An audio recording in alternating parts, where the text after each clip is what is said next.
should get a notification on your screen. And then I'll just give it a couple of seconds. Welcome again to another episode of our Behind BrainPark interview series, where I sit down and chat to some of the staff and students and researchers that work within our group and use the facility. Today, sitting down with me is one of our excellent PhD students, Sakshi, who has a pretty cool project. It really capitalizes on BrainPark's co-location with MBI and some of the imaging capabilities that MBI has. So welcome, Sakshi. Thanks for sitting down with me. No problem. Excited to talk about it. Well, I guess as we've started with many of the other conversations, what I guess led you into a PhD or a clinical PhD with our group? What kind of did you study in the past, and how did you kind of get to this point? Yeah, so I kind of throughout my psychology undergrad always wanted to go down the clinical path and become a psychologist, mainly because quite passionate about help giving. And then I did honours and got a little bit of a taste of what research was like, and found that quite enjoyable. I think the process of sitting down for a year and working on something and then putting it out there and kind of adding to knowledge, kind of decided that I also really enjoyed academia. So BrainPark then for me was the ideal place to do a postgrad in both clinical and I guess PhD work, so the combined PhD clinical program at Monash. And BrainPark was really ideal because I was also quite passionate about research that directly kind of helps people's lives and research that is really mental health focused. So initially when I started, I was quite interested in OCD and looking at lifestyle interventions for OCD, and this is before kind of BrainPark was built. So with the anticipation of this lifestyle kind of intervention space, it made me really excited about a project down that path, and that's kind of how I ended up at BrainPark. Awesome. And so as I kind of mentioned at the top, yours is one of the first projects that really got to utilize some of the BrainPark facilities, our spin room that we have, as well as some of the technology and the apps which you can talk about that the group has been developing. But then also BrainPark being co-located with Monash Biomedical Imaging and the EEG imaging facilities that they have there. So I guess you want to tell us a little bit about your project and the kind of different elements that you use at the facility. Yeah, cool. So, so my project is looking at the effectiveness of exercise that also involves thinking skills, which is often referred to as cognitive training, the impact of this on things like compulsive behaviours.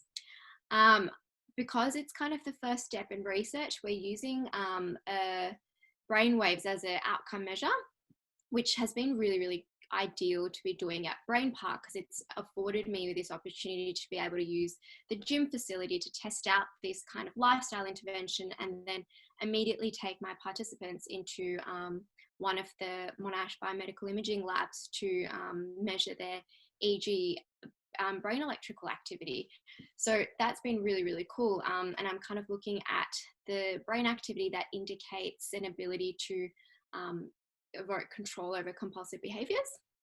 So this facility of BrainPark, this gym next to these lab facilities and science facilities, has really helped me to be able to actually do my project. I don't think there's any other places that would give me an opportunity like that. So that's been really cool and kind of allowed me to be able to actually conduct my project. Cool. And how do you measure some of the thinking activities or the cognition as you talk about? And what would a participant do in the, I guess, exercise part of your project? Yeah, cool.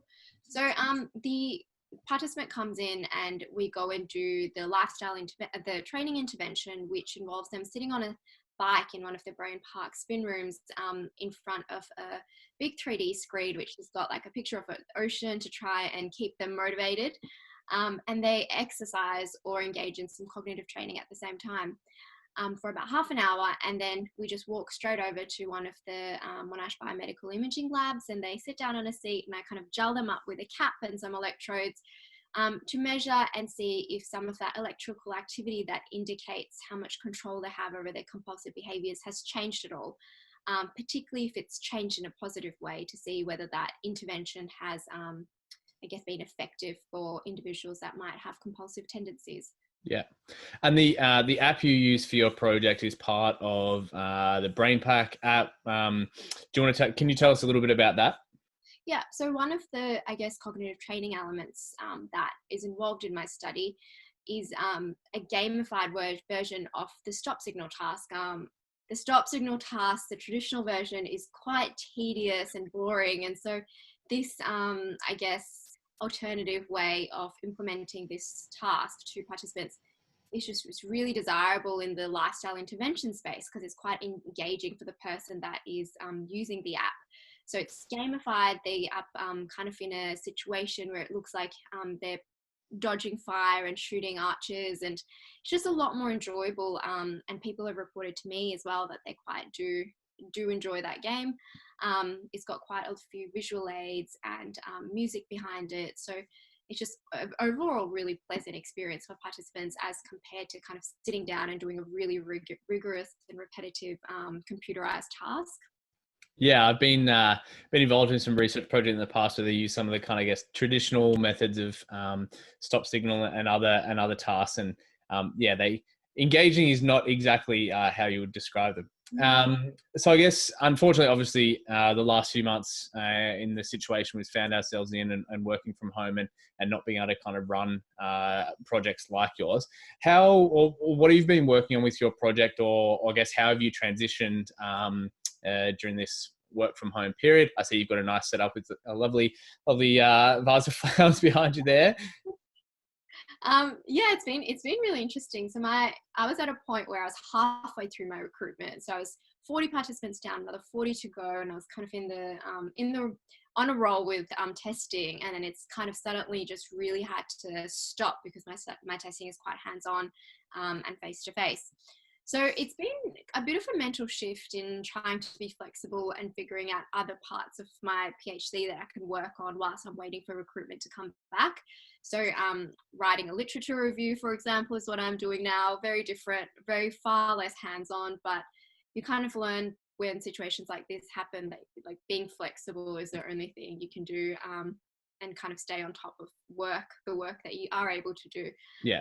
I'm just have my fingers crossed that testing and recruitment will be back in action soon. It's one of the things, like my project would be really difficult to do if I didn't have that BrainPark facility of the gym and EEG lab, which also means that it's very difficult to do online, where you can't quite take someone through a lifestyle intervention and measure their brainwaves through the computer. So that's kind of been the pitfall of it. But just Yeah.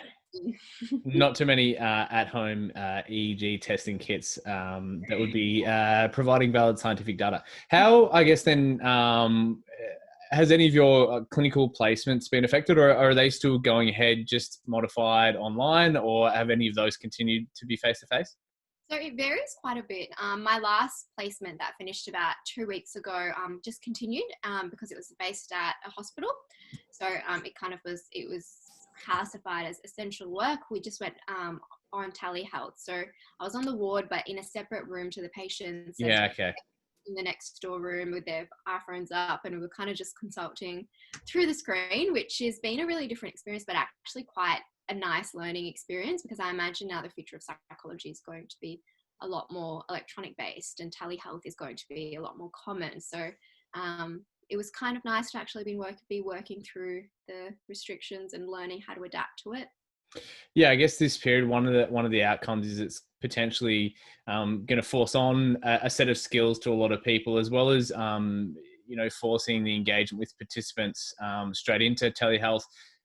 Potentially in the past where there might have been reluctancy to do so. So hopefully one of the things that can come out of this period is a greater skill set for a lot of, I guess, our staff and students in their kind of online delivery of some of the clinical training that you've been doing.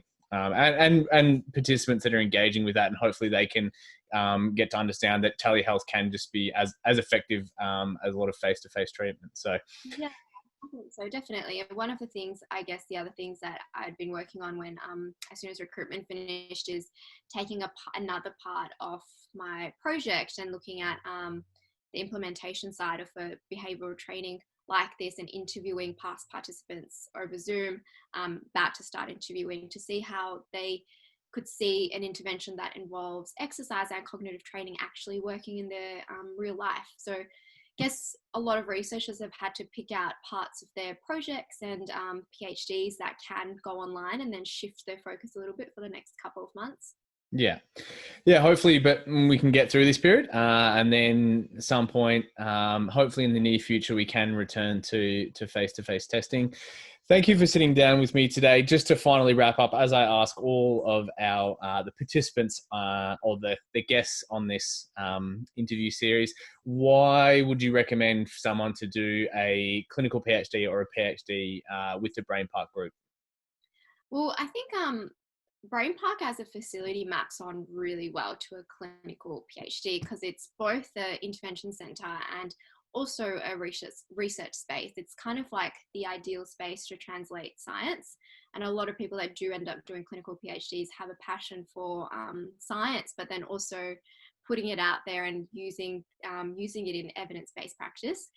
So I think BrainPark is a really great reflection of that. Cool. Awesome. Well, again, thank you very much for sitting down with me. Good luck in this next little period while you work on some transition from your PhD and the elements that you can do online. And hopefully we can return to some face-to-face testing in the not too distant future. Yes, thank you.